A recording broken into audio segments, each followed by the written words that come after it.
2 games down, 1 game to go as part of a 3-game homestand for the New York Red Bulls, and this one coming up Saturday night at Red Bull Arena should be special. The Chicago Fire in town with Steve Jolly. I'm Matt Harmon. We're your crew for Red Bulls Radio. Steve, let's first talk about this Red Bull team. 6 points out of this homestand, wins over DC, a win over Columbus. This Red Bull team right now rolling just a little bit. Doing some great things right now, especially defensively. Have not let up a goal this entire 2017 season, this Red Bull team.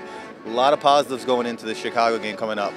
The Red Bulls will enter at 4-3-1, 13 points towards the top of the table in the Eastern Conference. To lead us in a little bit more, let's hear from head coach Jesse Marsch and some of the New York Red Bull players. Well, Nikolic is a final play guy, so he'll come underneath and look to combine, but he's most effective on running along the line and being available for final plays.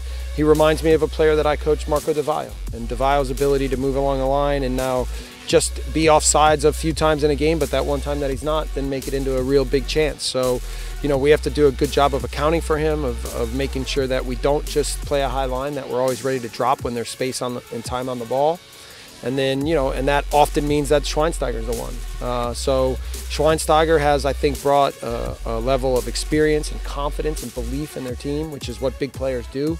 And, you know, and then of course quality on the field. So it'll be a big challenge. I mean, you know, think about being a guy like Tyler Adams and having a chance to, on the day, go up against Bastian Schweinsteiger and a club legend like Dax McCarty. So I expect him to have a big day. I expect our whole team to be ready for a big match. Yeah, so starting with the partnership with Felipe, I think that he's helped me out a lot within the past 3 years, develop as a player and, you know, the mentality, you know, to get clean sheets and work hard every day.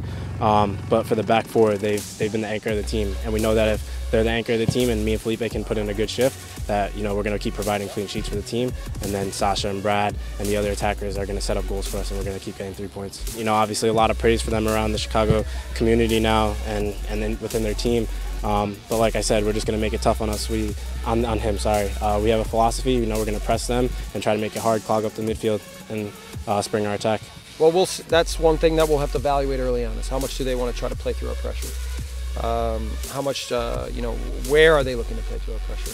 I expect them to have an idea of what they want to do against us, and it'll be important for us to identify that early and then mitigate it, but also still absolutely stick to making the game the way we want it to be. So that'll be the challenge on the day.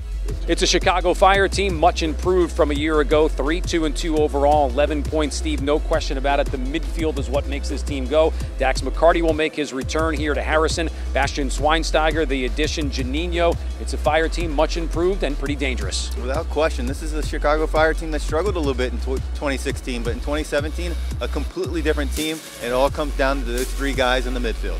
We will have countdown to kickoff for you at 6:30 at NewYorkRedBulls.com and via our TuneIn radio channel as well. MSG will carry the game on the TV side of things. Be sure to join us and enjoy your night at Red Bull Arena.